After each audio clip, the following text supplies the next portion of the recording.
લક્ષ્ય ન્યૂઝ, એક નજર, એક લક્ષ્ય. રાધનપુર નગરપાલિકાના રોડ રસ્તા અને ગટર સમસ્યાએ વિકરાળ સ્વરૂપ ધારણ કર્યું. નમસ્કાર, હું જયા ઠાકોર આપ સૌ રાધનપુર વાસીઓના સમક્ષ રજૂ થઈ છું. વિડીયોના માધ્યમથી આપ સૌને જણાવવા માંગુ છું કે રાધનપુર નગરપાલિકા વોર્ડ નંબર 1ની હું સદસ્ય છું અને મારા વિસ્તારની અંદર ઘણા સમયથી આખા રોડ બિસ્માર હાલતમાં પડ્યા છે. આખી ગટરો ઉભરાય છે, જ્યાં જુઓ તો ગંદકી, આખું નર્કાગાર જેવું થઈ ગયો છે આખો વિસ્તાર.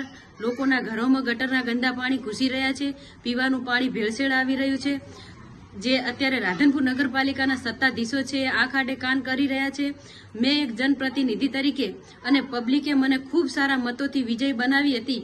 એના ભાગરૂપે અત્યારે જ્યારે મેં ત્યાં રજૂઆત કરેલી હતી પ્રજા હિત માટે લેખિતમાં, તો આ રાધનપુર નગરપાલિકા આંખ આડે કાન કરી રહ્યું છે અને તંત્ર બિલકુલ મૌન છે, કોઈ પણ જાતનું કામ કરી રહેલું નથી અને ત્યાં ખરાબ પરિસ્થિતિ ખૂબ જ મારા વિસ્તારની થઈ રહી છે.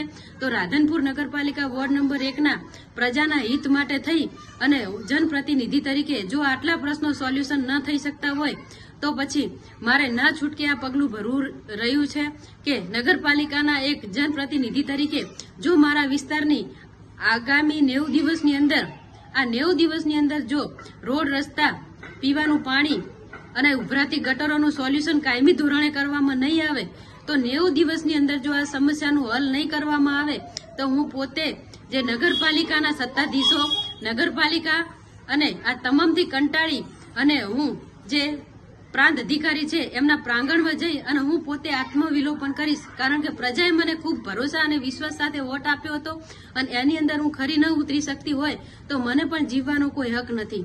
બધાને જય માતાજી.